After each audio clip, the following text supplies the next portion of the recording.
I'm Grace, and welcome to the Lane Tech Indian Insider. In this segment, we will be covering boys golf, girls volleyball, and boys softball. Boys golf was successful at regionals on Tuesday the 2nd, and a few of the golfers will be moving on to sectionals. The girls golf team took home third place in city championships. Sophomore Noelle Feller shot a remarkable 81, which earned her the individual girls city championship. Girls volleyball won in their games against Chicago High School for Agricultural Sciences and Northside College Prep on September 20th and 25th.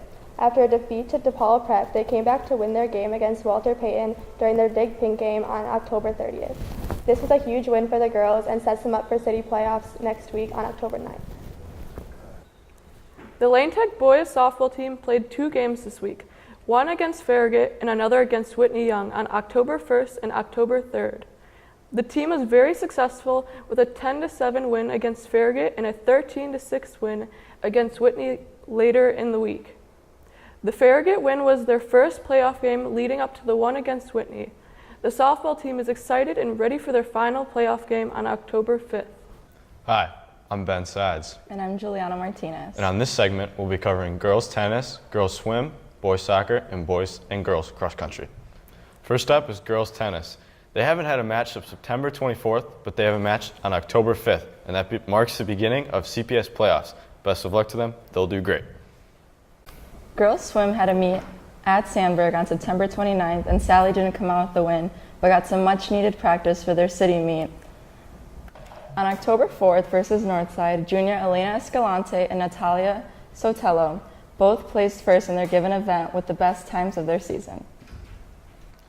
In boys soccer news, they sadly lost 2-1 against Chicago Washington on September 29th.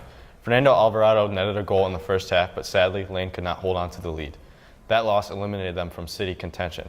Lane does play Lakeview on October 11th to conclude conference play for the season, and they begin state playoffs October 16th. This Wednesday, though, JV beat Taft 2-1 in city semifinals, and they play in the city chip on Tuesday at Lane Stadium.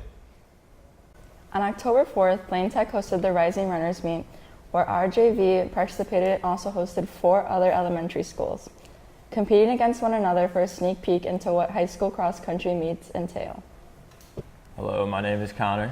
And my name is Eli, and in this segment we will be covering football and hockey. All Lane Tech hockey teams had a busy week with a full schedule of games and practices.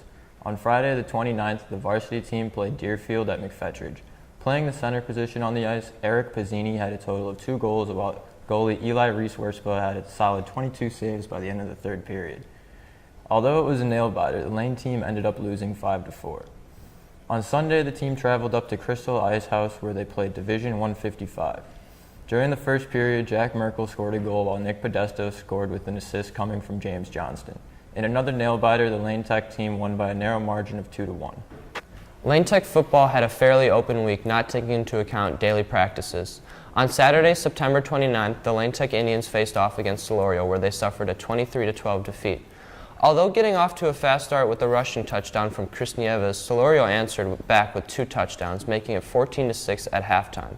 In the fourth quarter, Lane Tech brought the game closer when Chris Nieves threw a touchdown pass to Nate Segura to draw the score to 21-12.